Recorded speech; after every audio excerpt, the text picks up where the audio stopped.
In Lesson 5, Modeling Linear Equations, we want to work on word problems related to our linear functions. So for the first problem, Francisco is saving money in an account.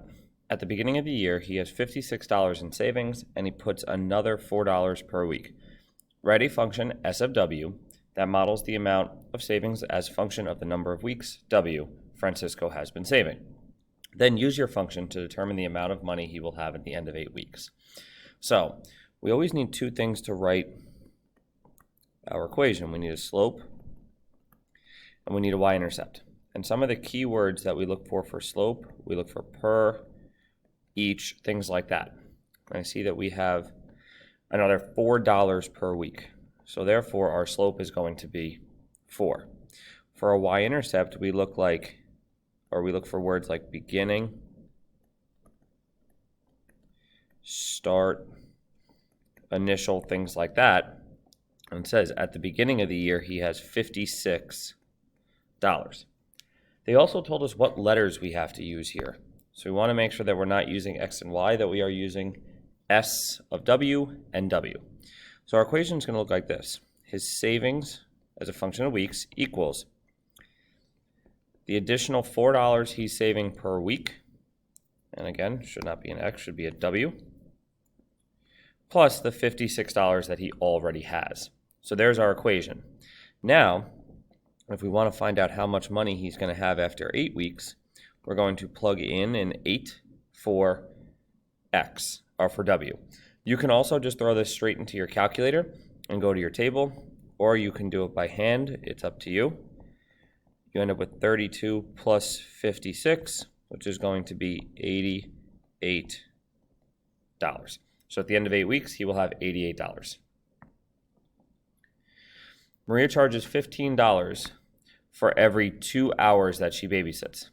Answer the following questions based on the information. How much would Maria charge for working 5 hours?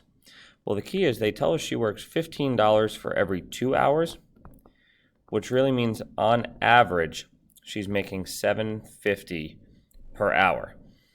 So if we take $7.50 and multiply it by 5, we're going to get $37.50. So that's how much money she would make if she worked for 5 hours. Fill out the table below for the amount that Maria makes based on the number of hours she babysits. So our hours are going to count by 2, which means our amount is going to count by 15s. And that's what we're going to look like there. So when we have 2, 15. If she works 0 hours, she makes $0. So we'll start at the origin for our first point. 4, she makes 30. 6, she makes 45. 8 is 60. And 75. And 90. And this graph is going to have an arrow pointing up, because if she works more than 12 hours, she'll make more money. But we can't point one to the left because there's no way that she can make less than $0, because there's no way she's going to work less than 0 hours.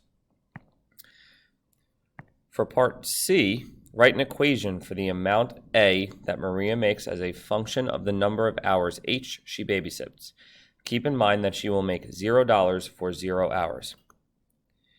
$0 for 0 hours is basically her start. In other words, there is her y-intercept.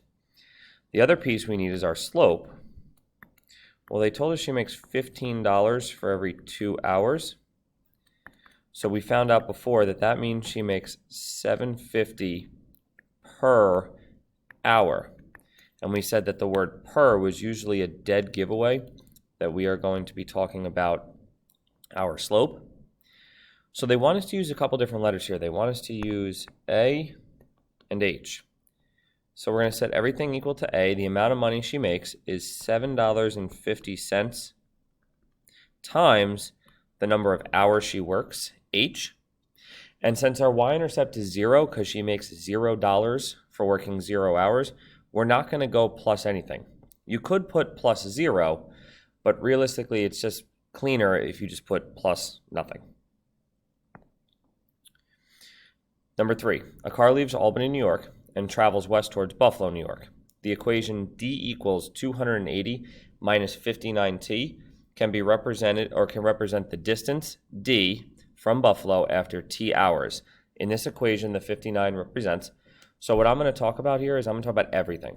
So they told us that d is the distance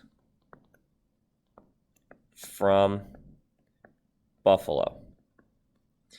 The 280 is going to be, that's acting as our y-intercept here, even though it comes first in the equation. That is the total distance from Buffalo to Albany. So 280 miles is the total distance from Buffalo to Albany. T is going to be our number of hours. And that leaves us last but not least, but with the 59. The 59 represents the speed, or the miles per hour. So the 59 times t, that's going to get subtracted off the total distance, because that's how fast the car is going. So that's how many miles per hour the car can travel. So that 59 right there in that equation is going to represent the speed of the car. Now, if you didn't know that originally, it might be nice to make a list of everything like we did here on the side, and that might help you eliminate some of your answer choices and figure out what the correct answer is.